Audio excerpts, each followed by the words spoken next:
The NASCAR Gambling Podcast on the Sports Gambling Podcast Network is brought to you by Shady Rays. Go to shadyrays.com and use the code SGPN for 50% off of 2 pairs or more of polarized sunglasses. We're also brought to you by our NBA Playoff Survivor Challenge. We're giving away $250 in cash and a $100 gift card. Sign up today exclusively on the SGPN app. Driver, start your engine!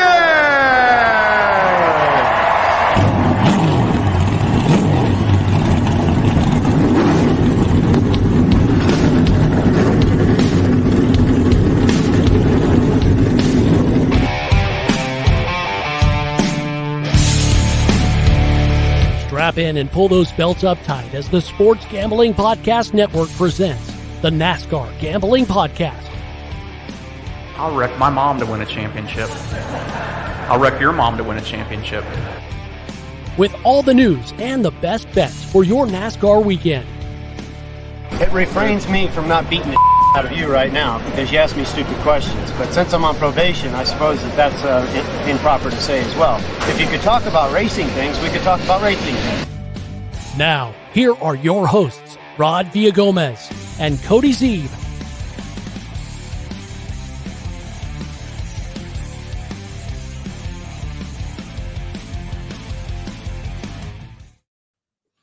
Coming to you on a Friday, depending on when you're listening to this. Could be Saturday, could be Sunday morning. I don't care. But we're coming to you on Friday. It is, of course, the NASCAR Gambling Podcast here on the Sports Gambling Podcast Network. He's Cody Zeeb. I'm Rod Villagomez. You have DFS lineups to set up. We are here to help you do exactly that with our NOCO 400 DFS picks for the Martinsville Speedway. In Martinsville, Ridgeway, I don't know. It's one of those things. It says Ridgeway officially, but we know it's Martinsville. Technically it's Ridgeway. It's basically Martinsville. Same difference. Pretty much. But yeah, definitely another short track race here. This one without the dirt. We've talked about it in the betting show. If you haven't already, go back, listen to the betting show. Again, a lot of what we talk about here translates there and vice versa. So if you want a little more insight on some of these drivers that we're picking, and we go a little more in detail as far as the betting aspect of it goes, might want to go check that out. But this is the DFS episode, and we're here to help you win your tournament. Let's do it. I'm ready. Boy, he's already ready. I'm ready to go right now. Let's go. I'm ready to win some DFS money this week. First Dirt was not super kind to me. I'm ready to leave that one in the rearview mirror and head to greener pastures on a more quote unquote regular track. Yeah, I mean, for sure. This is going to be one of those instances where we're going to try to wash the taste out of our mouth as far as what happened last week. But before we do actually get kicked off, there is actually a piece of big news. If you did not get a chance to listen to the Xfinity episode, we did break a little bit of news because it did happen on Wednesday. So if you're kind of out of the loop, there's a driver that's making an appearance again that we haven't seen in a while, Cody, and it's music to your ears, I know. It is. You can't really see it too well, but I am wearing my Chase Elliott shirt. I'm a big Chase Elliott fan. He is going to be back in the number 9 car this week. So he's been added to, we talked about from a betting aspect, one of the favorites in this race, plus 700. And then when it comes to DFS, he's only 9,300, which is actually probably the cheapest you've ever seen him in a long time. Probably the cheapest you'll ever see him. So he'll be worth some consideration when it comes to DFS. I should probably look at your DFS guys because I don't know which ones you've played, but it doesn't look like either of us are playing him as our official guys to keep an eye on. But I mean, again, he did break his left tibia. He's going to be breaking a lot. Boy, that's not breaking a lot with his broken tibia on the left side there at Martinsville. Obviously, is heavy on the braking. We'll see. I don't think that they would put him in this car. Unless they were confident that he was going to be okay to run the race. I've not seen, we're recording this episode a little bit early. Spoiler alert, it's not actually Friday yet, but I haven't seen anything about a relief driver or anyone on standby. I would imagine Josh Berry will probably stick around after the Xfinity Series race in case he needs to finish it, which for DFS purposes, you would get Berry's results. It wouldn't change anything. So, but I expect him to run the full race. We'll see where he's at. I mean, he's been very good on this track in the past, led a ton of laps to start the race last spring for this race, Hendrick is all the top of the board guys. William Byron and Kyle Larson are the two most expensive guys. They're the two favorites in this race. And so you expect a good day from him, but it's going to be interesting to see. I will play some of him because how can I not, right? Especially at this cheap of a price. But he's going to be popular because people are going to see he's back. They're going to see he's cheap. Chase Elliott gets that Los Angeles Lakers, Dallas Cowboys bump of he's the favorite. And so people want to get in on him and all of that. So I wouldn't go heavy. I wouldn't go crazy. I don't know if I'm going to trust him in cash. We'll see. I mean, if he comes out and practice, we're supposed to get a little bit of practice. It's only a 20-minute session, but they likely could get 35, 40 laps in as long as we get that in. And then qualifying, if he ends up having a stellar run and he's up front, maybe you do have to look at playing him more. So obviously keep an eye on that. Join us in the Discord as well. We'll continue the conversation over there. But it's good to see him back. I was very surprised it was this week because of the heavy braking that they're doing with that left leg. But after his simulator time, I guess they've determined that he's good to go and everything will hold up well, hopefully, and we'll see a good run out of him. Hopefully the weather stays away. Cody, you were the one that rained on my parade and told me that weather might be an issue in Martinsville this weekend, and I'm hoping that it definitely stays away. I've got clouds on Saturday, clouds on Sunday, but I do not see that telltale little raindrop coming from the clouds. So hopefully on Friday it's going to thunderstorm. What's that? I said check back in 5 minutes and it'll probably be different, but yeah, check back in 5 minutes. But we'll definitely keep an eye on that weather because again, it probably won't affect the Sunday race, but it definitely will affect the Cup race overall as far as practice and all that other good stuff. So keep an eye on the weather. Speaking of weather, there's some sun probably peeking through the clouds before that. So everybody out there in the Martinsville area, you might want to be looking into some Shady Rays sunglasses. Plus, you got a good new gear that's going to get built to last. Friends over at Shady Rays got you covered from the sun to the slopes with premium polarized shades, customizable snow goggles, and so much more. Shady Rays is an independent sunglass company. It offers world-class products. It's just as good as any of the expensive pairs that we've ever worn in our lives, probably yours as well. They got durable frames and extremely clear optics for all your outdoor adventures, and that's not all. Shady Rays has the most insane protection in all of eyewear. Every single pair that you put on your face of Shady Rays glasses are backed by lost and broken replacement. That means that if you lose it, if you break it, doesn't matter how, they won't ask you, they won't even care. They will just send you a brand new pair without ever wondering what happened to that old pair. Even if it was seconds after you got it, doesn't matter when it is. If you lose them, if you break them, you'll get another pair back. So wear your Shady Rays with confidence because they got your back long after you purchase those glasses. With Shady Rays, you can look good and feel good as well because to date, they've donated over 20 million meals to fight hunger with Feeding America. You don't love them? That's fine. Exchange them for a new pair or return them for free within the first 30 days. Absolutely no risk when you shop with Shady Rays. They always got your back. So exclusively for you, our listeners, Shady Rays is giving out their best deal of the year. Go to shadyrays.com. Use the code SGPN. Forget this, 50% off of 2 or more pairs of polarized sunglasses. So go try for yourself. The shades rated 5 stars by over 200,000 people. Make sure to go check out our NBA Playoff Survivor Challenge. It's completely free to enter, and the winner gets $250 in cash and a $100 SGPN gift card. It's exclusively on the SGPN app. All right, Cody. So, like I said, this is, of course, the Martinsville Speedway. It is 400 laps, rather. 500 was the old distance. We're now down to 400 laps around this 0.526 mile track for 210 miles. But I'm telling you right now, whether it's 500 miles, whether it's 400 miles, the capability of somebody to lead a ton of laps on this track is there. Last year, Denny Hamlin, we'll get into this, led 203 laps of this race. Christopher Bell led 150. Kyle Larson led 68. I mean, that's a lot of massive laps to be led. So, of course, as we're taking this into account, we're talking about laps led. We're talking about fast laps as well to go along with them. William Byron in the spring led 212 laps of this race. Chase Elliott led 185. There's a theme here, Cody, and that is grab the guy that's going to get up front and lead lots of laps, right? Yeah, I mean, when you come to a track like this where it is so small and they turn the laps so fast, 400 laps, that allows for a lot of laps led. That allows for a lot of fastest laps. If you don't have the one or two guys who lead the majority of the laps, what we've seen lately, it's been two guys have dominated a majority of the laps led and the fastest laps. You're going to have at least one of those guys to have a decent day, and two of them if you want to have a good day. So that is going to be key. Again, you've got to keep an eye on practice. You've got to keep an eye on qualifying. Whoever starts on the pole is going to have that, or the front row is going to have that advantage of potentially getting out there and leading early. And again, it just, you have to balance it, right? Because it doesn't always work out that way, but you've got to get the guys that lead a ton of laps. You've got to get the guys that have the fastest laps. Those are going to be the most important things you have this weekend at Martinsville.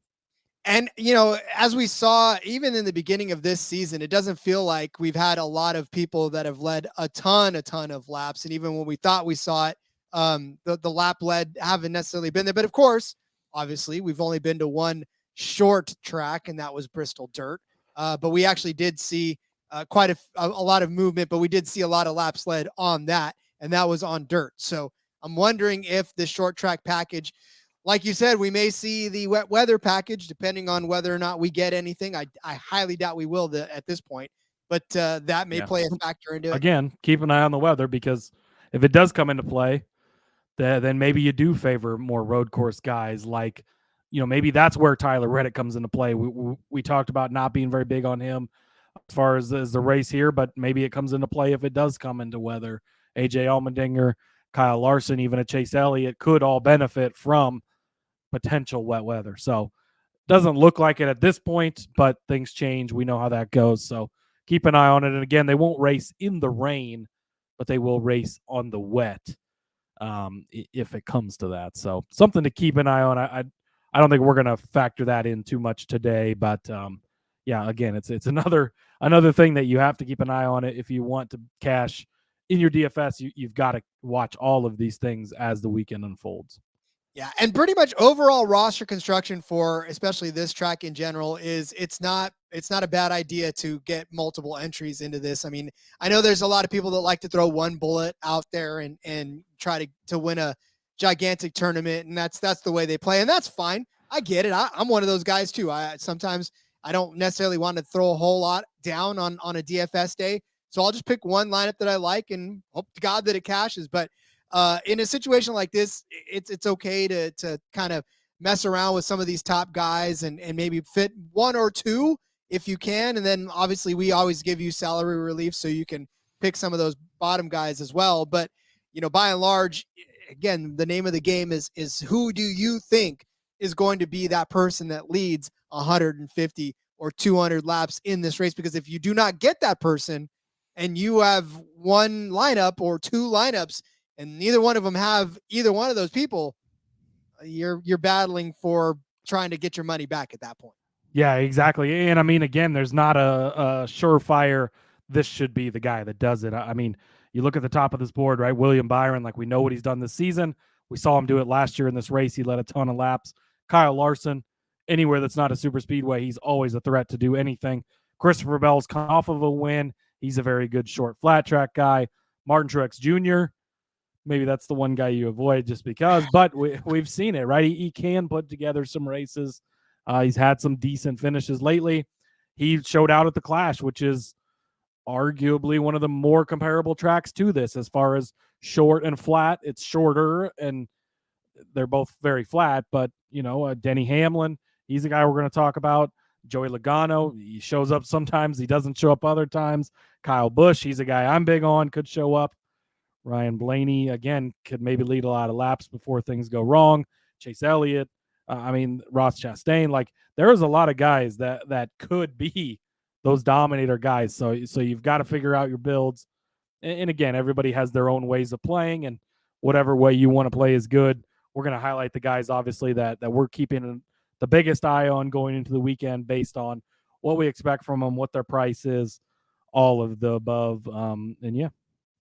And of course, make sure to stick around in the Discord as well as things progress, because obviously we talk a lot about place differential on these tracks as well, but we don't know where they're starting. And a track like this, especially if a person has a very poor qualifying showing, it's not necessarily all that hard to see them climb up through the ranks. So maybe there's a good driver that we see on here that qualifies poorly, and we can get you caught back up because, again, along with these dominator points, the place differential points, especially for fast cars that get caught up in bad qualifying efforts, we can definitely see improvement, especially with probably the number of cautions and stuff that we get in short tracks.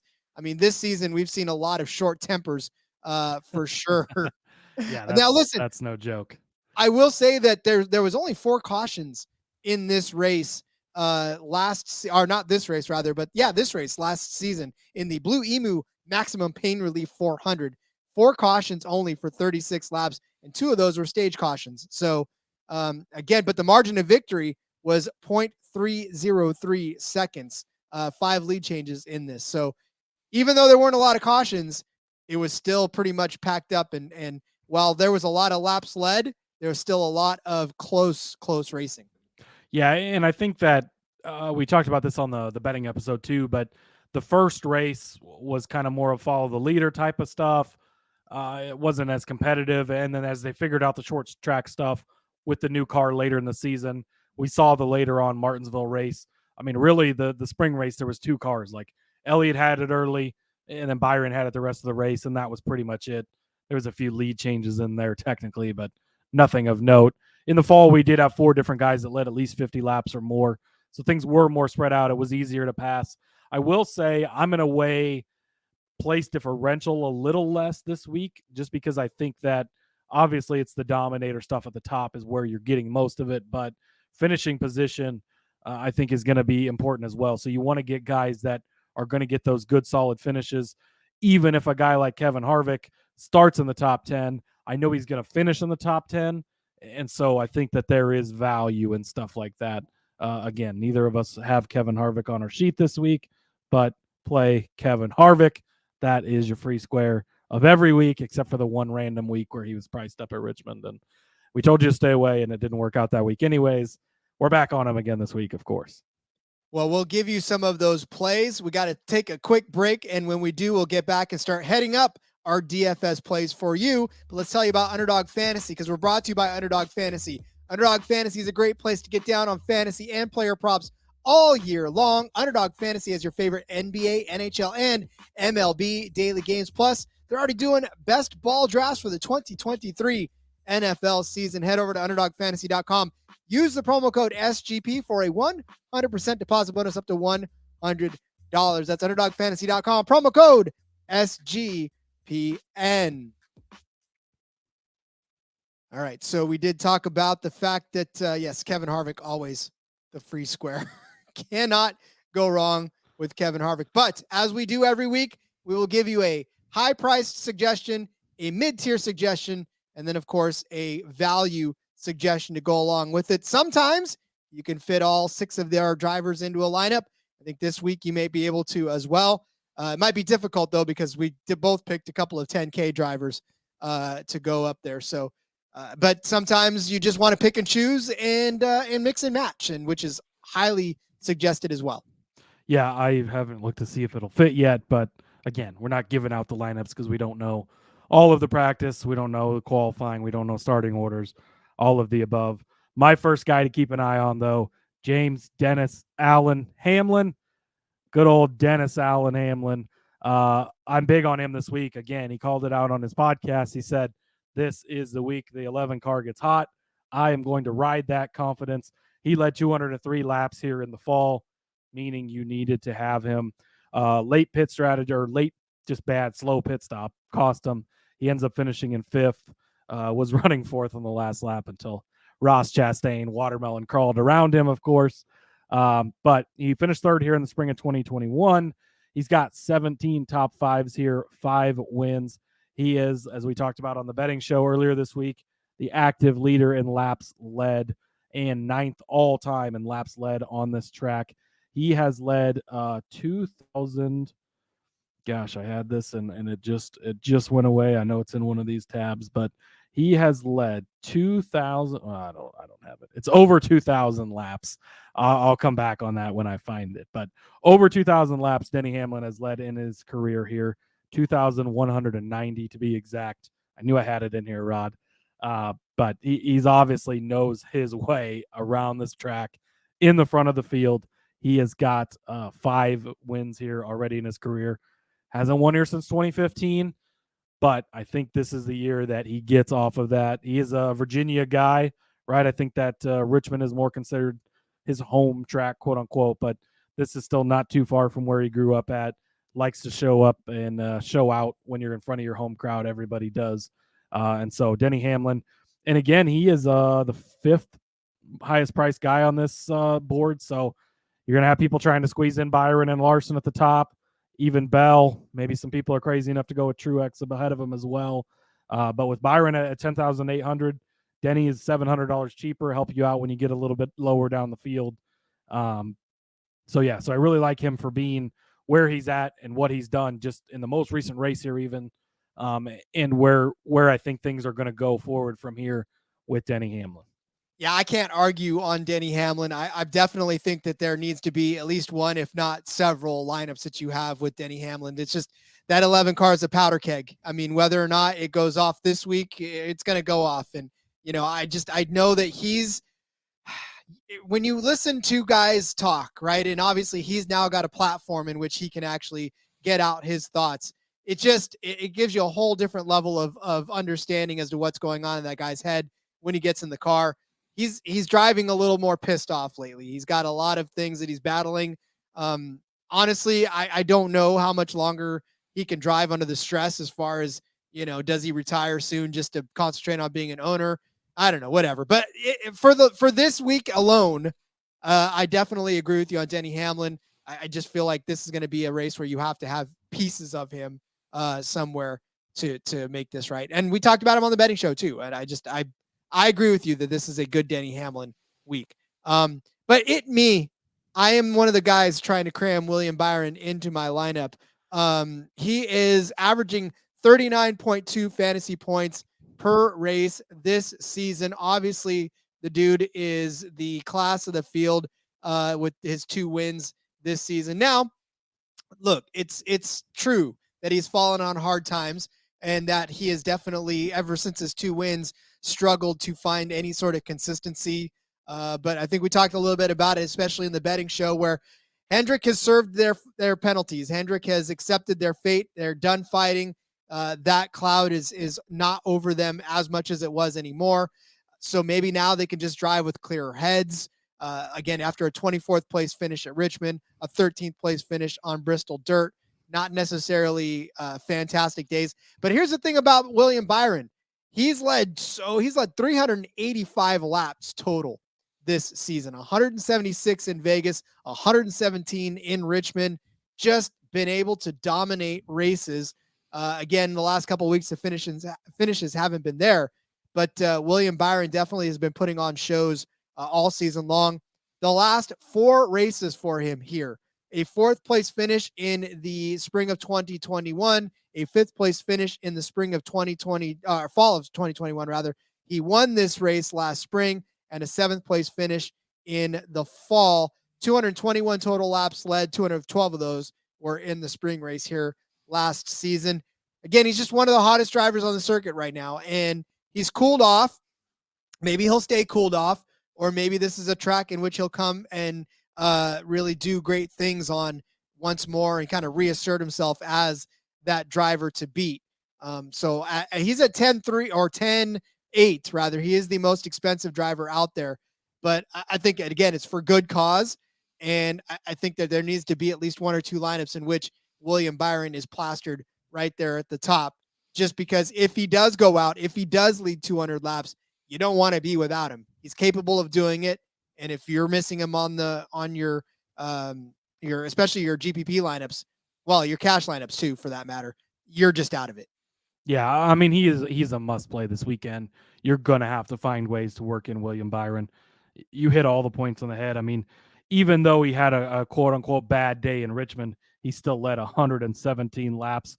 Even after starting third and dropping to 24th, he still scored you 49 points. Yeah, probably wasn't the winning score, but still a good day for what he had. And if he'd been able to hold on and get a good finish, obviously would have been a much better day. He has been one of the hottest drivers. They get their crew chiefs back this week as well. The Hendrick stable does. They've served their penalties.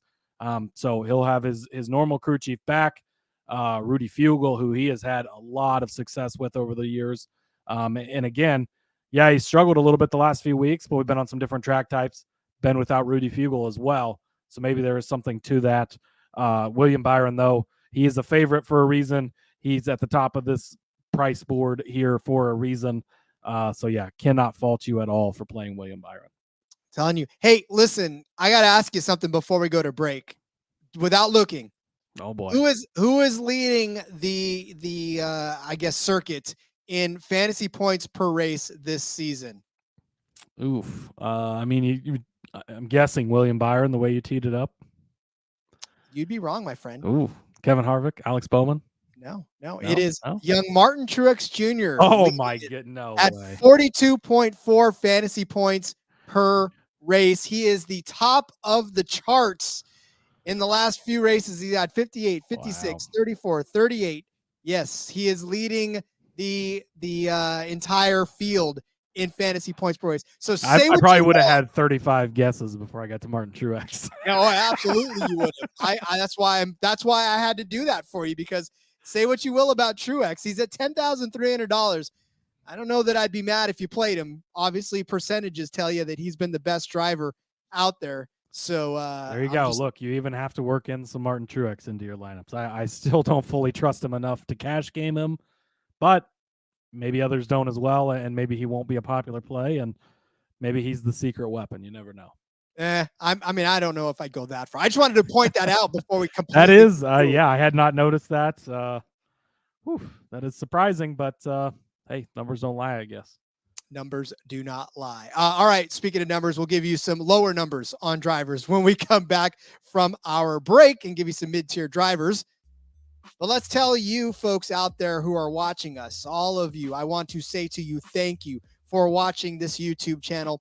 It has been a crazy ride so far, because taking this show to YouTube, I had to get over every anxiety that I ever had about being on camera this much and this many times in a row. And the fact that you guys have just embraced the show on YouTube means the world to both of us. Like I said, this is a move that the SGPN has been trying to make for a while, getting everybody out there on YouTube so the whole entire YouTube audience can be a part of this show as well. So we thank you for the warm welcome. We thank you for all the comments. We thank you for all of the big thumbs up. We thank you for those of you that have clicked the bell to be notified of when and if we drop live videos, when we drop recorded videos, and just whatever we do. The fact that you even watch us for however long you watch us is just astounding. So thank you very much for that, and continue to do so. Please click that bell, subscribe, like. My goal is to be the most subscribed channel on the SGPN. I don't know that it'll happen, because I know that there's a lot of big guns out there, but each one of you that does it gets us closer to that goal. So if it happens, great. If not, I still love each and every one of you that do it. Cody still loves each and every one of you that do it. And we're having fun with it so far. So we're going to Corey LaJoy our way to the top, Rod. It might not be the quickest process, but we'll get there. Stack pennies. I'm patient. I got all the time in the world, man. This is what I do now. This is where I live. So I got all damn day to make this happen. I like it. Well, make sure you subscribe, get us a little closer. We appreciate it. Thank you, everybody. Man, the YouTube, it's crazy how quick it's gone up, and yeah, it's amazing. Yeah. I mean, am I ever going to say that we're going to be, like 5 million subscribers? No, but I tell you what, I like the small community. I like being able to talk to you guys. I like being able to get to know each and every one of you. And I mean it when I say that I appreciate you. You know what I'm saying? Like, I know that other shows are like, oh yeah, so thank you so much for blah, blah, blah. But I honestly, I appreciate each and every one of you. And I love to be able to interact with you folks. So I feel like if this channel ever got way too big, I'd probably be uncomfortable because I can't talk to everybody at the same time. But, we'll cross that bridge when it gets there. Exactly. Yeah. We've had a ton of people commenting too, commenting on the videos later. We appreciate that. We try to respond to each one of you as well. Just to make sure you know that we appreciate you and we're thankful. So keep it up. Yes, please. All right. Well, keep it up in our DFS lineups as well. Who do you got next? Next up for me, I'm stealing a page from Rod's book. I'm going with Mr. Bread Keselowski. Again, I'm just going to call him Bread forever now. Thanks, Hawaiian Rolls. I love it. Bread Keselowski. I am huge on Brad this weekend. I talked about him in the betting show. Make sure you go back and listen to that. Find out ways to play him. Things weren't super great in his first season with RFK at this track. 36 in the first race, but improved to 17th in the second race. Again, we saw a continual growth from RFK, and we've seen that coming into this season as well. In 2021, he did have a 33rd place finish, but also a third place finish. Again, Penske equipment, things were different. But prior to that, 9 top 5s in 10 races. He's got 16 top 5 finishes and 2 wins at this track. So that just shows he can get it done at this track. Again, I'm not going to compare Penske these days to what Roush is these days, but he's still they've shown the improvements. Brad is still in there. He can still get it done. A couple of weeks ago at Richmond, he has scored a 10th place finish, had 51.4 points for you. Back at Vegas, a 7th place finish. And his price has been interesting because he's been all over the board, 8,100, 8,800, 8,300 in some races. He's back down to 7,700 this week, up just a little bit from 7,600 last week. Or at Bristol Dirt, of all places, he still scored you 42 points. So Brad has had some very good days. You got to throw out Coda. He just is bad from the very start for Brad there. I think he had issues in the first turn, but it's been a successful season so far for Brad. They're getting things figured out. This is the week he could go off. I gave him out as a winner. I think he's got the ceiling to win. Do I think he goes out and leads a ton of laps? Probably not. But could he lead laps? Absolutely. Could they strategy call into leading some laps? Yes. Does he get a good, strong, solid finish here? I 100% believe in that. So I love some Brad Keselowski this weekend at $7,700. Well, again, you and I both are a big staunch proponents of Brad Keselowski in DFS lineups. Again, I don't know. This week, I know I kind of bet against him a little bit in the betting episode, but I don't think that he's not going to have a good day. I don't know.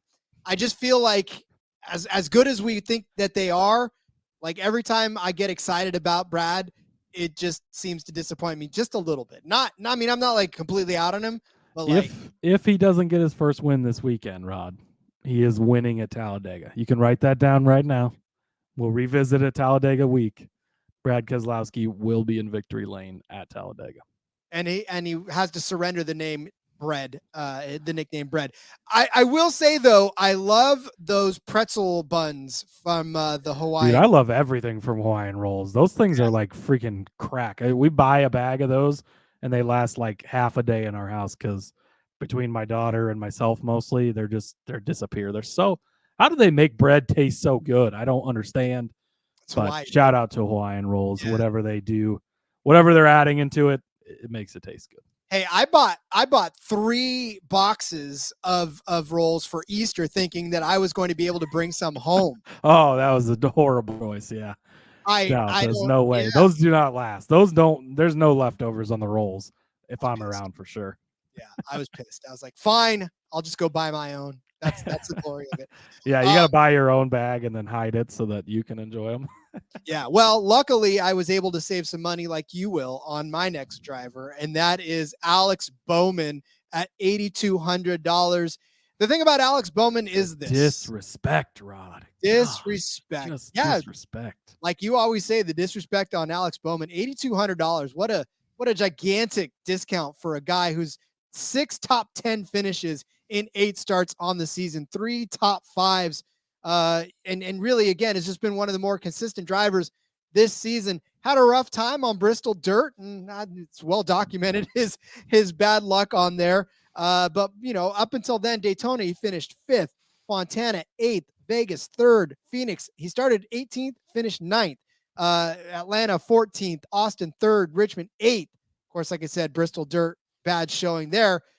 But at $8,200, he's averaging you 35.1 fantasy points per race. That is a pretty good return on investments. He got you 35 points a couple of weeks ago, 44, 32, 44, 62, 38, 40, 11, 43.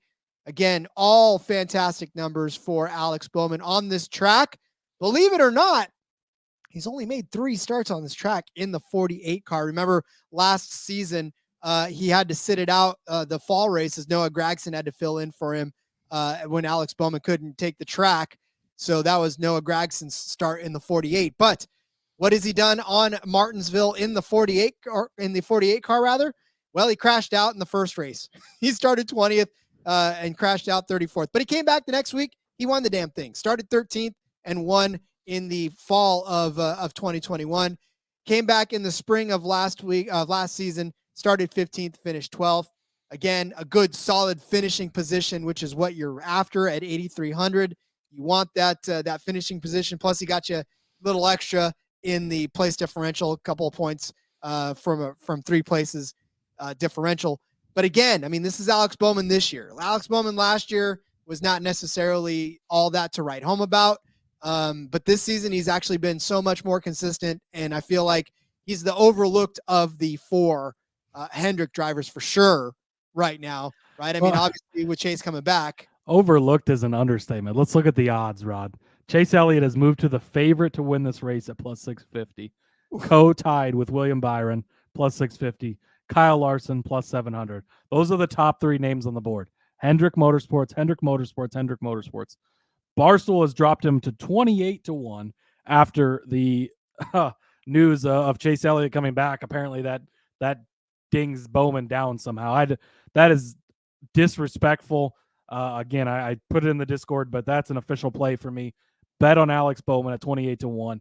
That is absolutely ridiculous that you have 3 Hendrick cars as the favorites.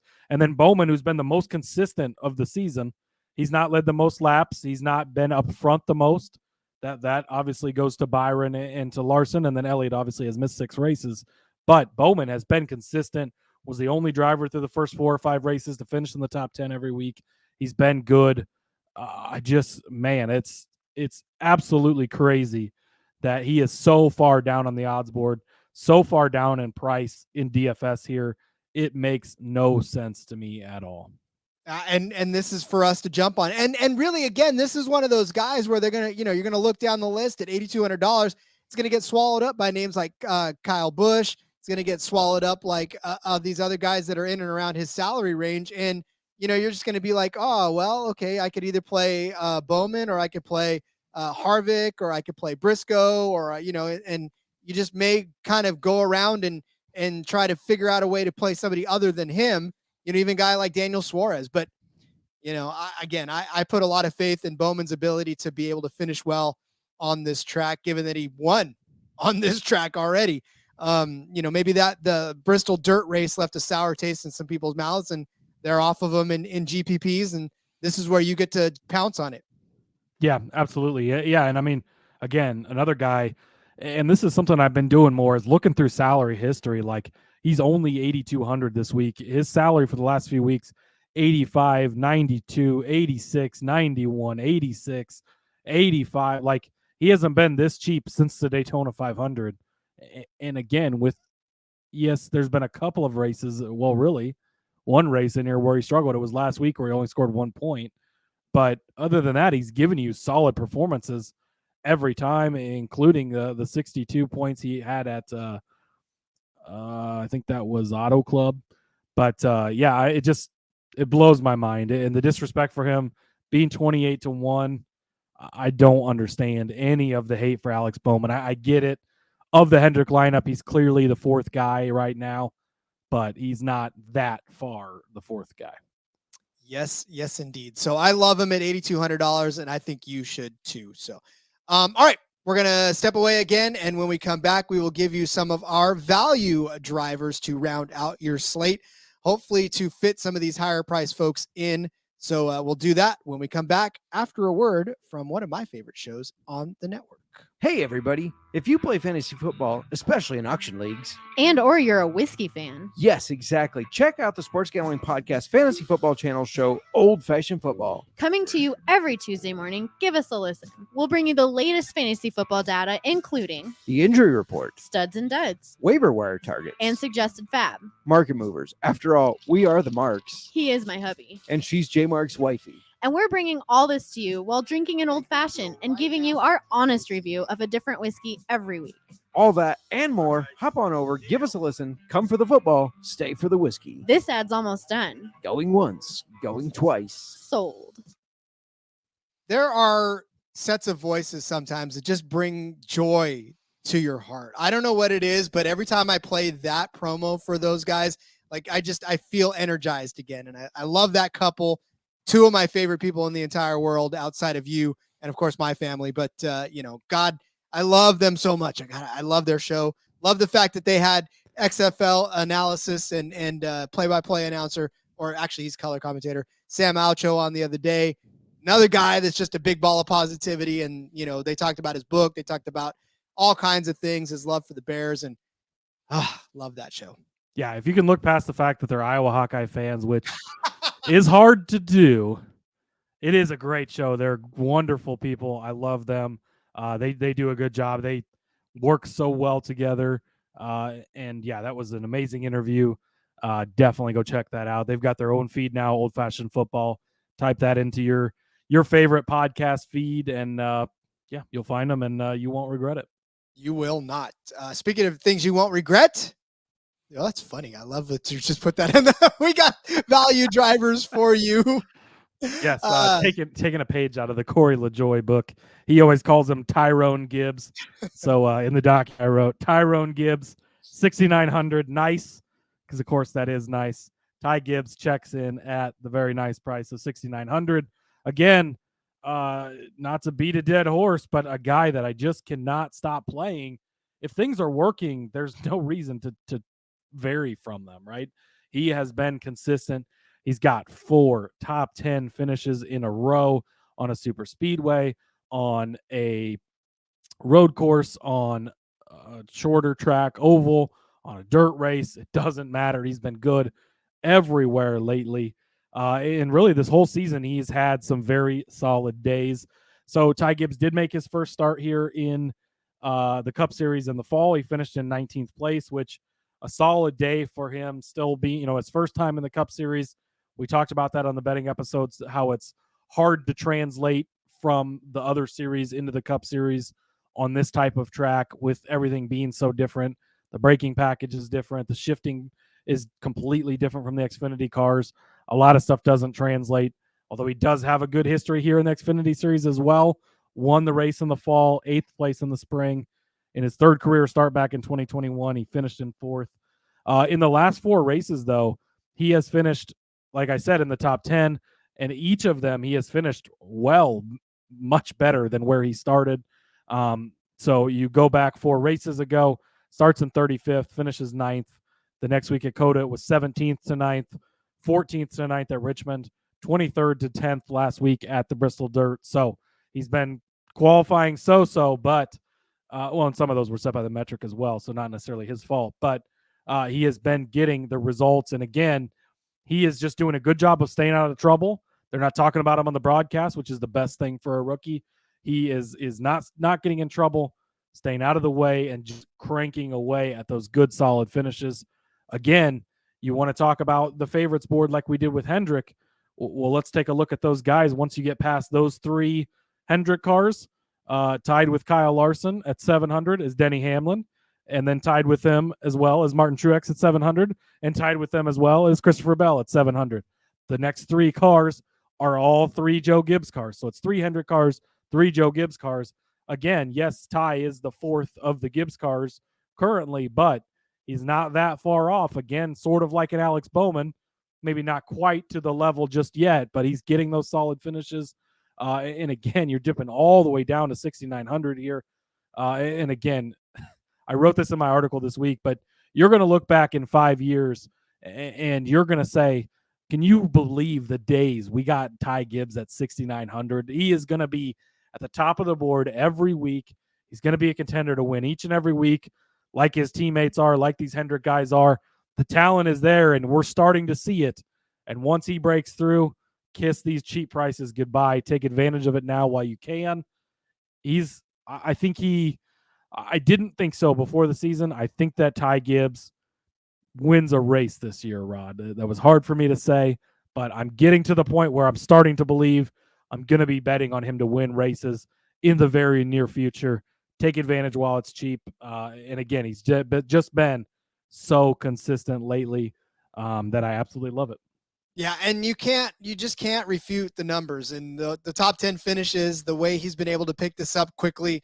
It just it seems like we were talking about at the end of last season. How is this going to be a transition? How much are we going to see him struggle this season to catch up? And I mean, it was like it took him a quick second to get his legs, and now it just feels like he's really starting to feel it. And maybe a track like Martinsville brings him back down to earth. Maybe it's a track that brings him up. Who knows? I just feel like. And another thing too, I mean, he filled in for Kurt Busch for all those races. So even though we're only 8 races into his rookie season, he's got 23 starts under his belt over the last 24 NASCAR, because he missed the Homestead race after his father passed away. But other than that, he has started the last however many NASCAR races. So he's, even though it is early in his rookie season, he's getting to the point where he's almost got that full season. He's got 2/3 of a season of experience under his belt of getting comfortable, and that is starting to shine. And there is so much talent in Ty Gibbs. He is going to be a Cup Series champion, likely a multiple-time Cup Series champion.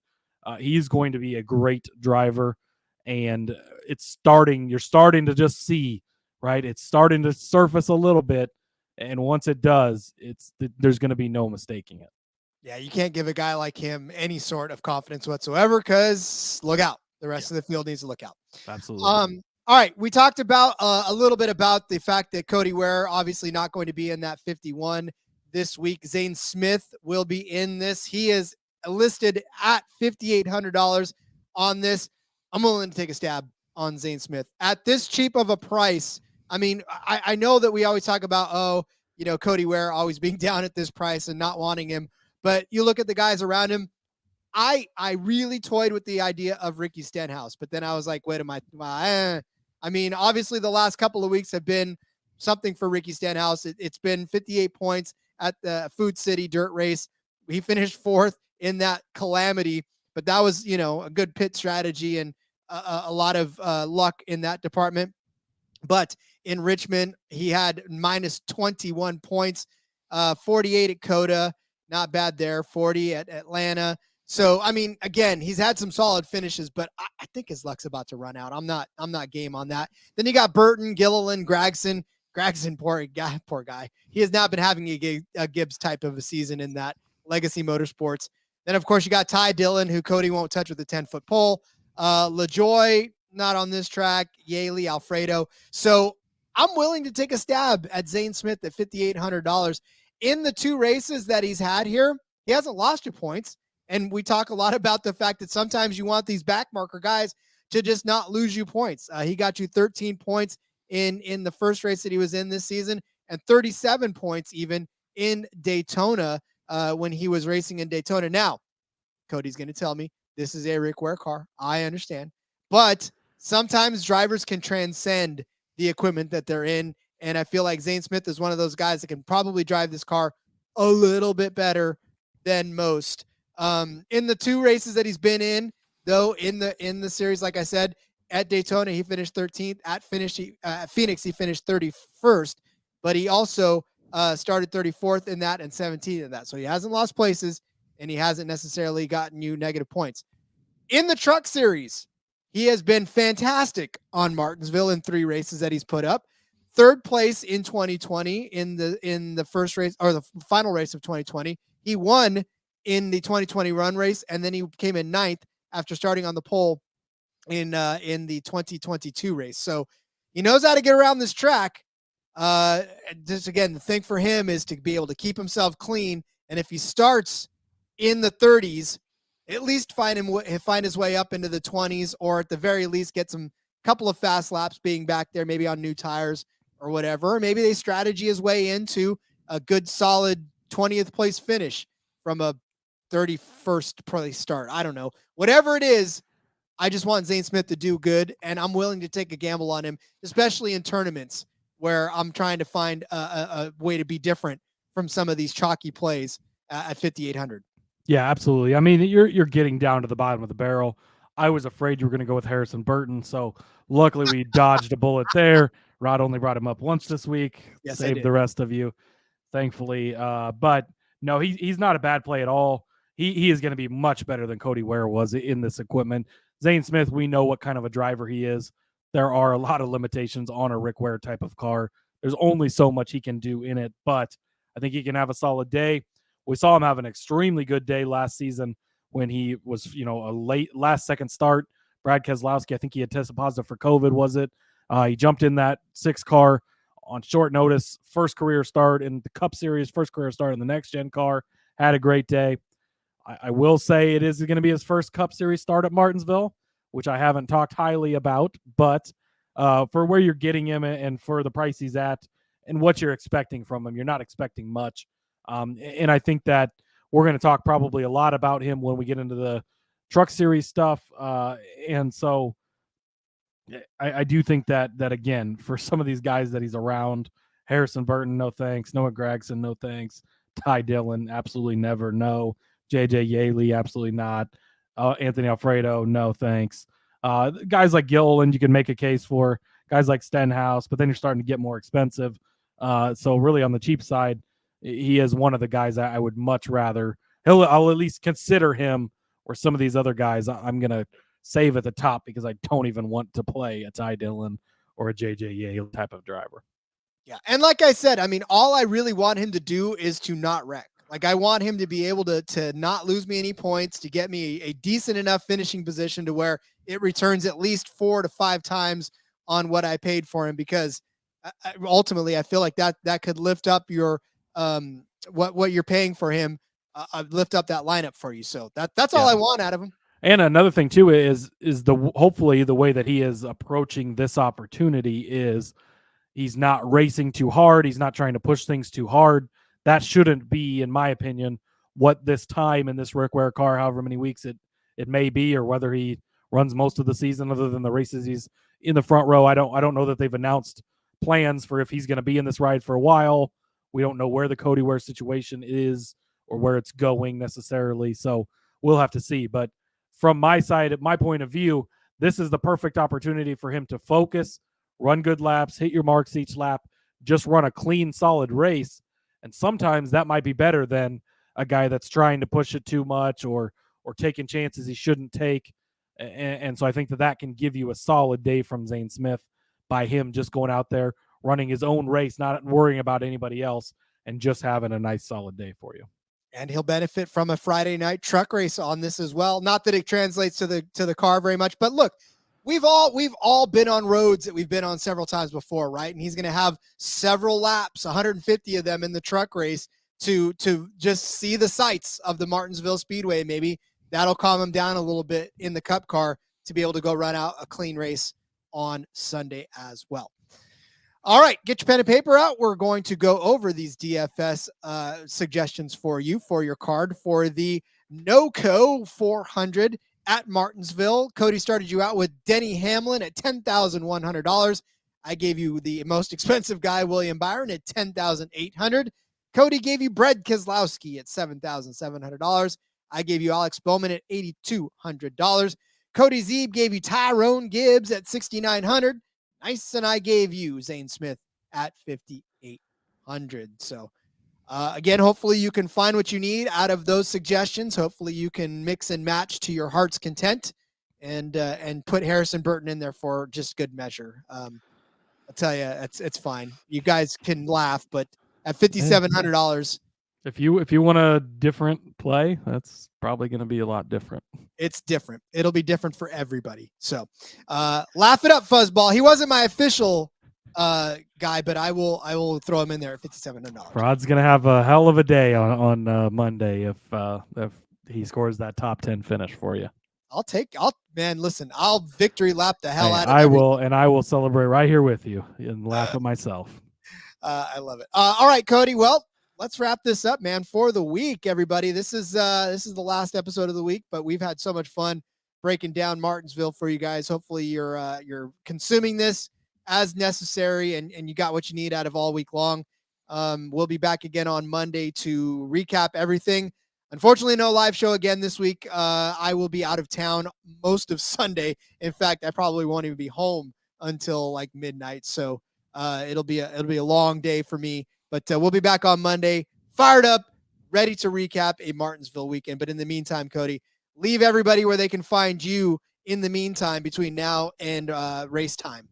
When the Army calls, Rod must go, and that's where he's at this weekend. So we'll forgive you this time, but we'll have our recap show on Monday. Check me out on Twitter at Husker_Zeeb. Got some USFL stuff over there. Got some NFL stuff coming soon. I was on Eric's Betting Spaces Twitter show this week. Check that out. I was on the back road on In Between Media's YouTube this week.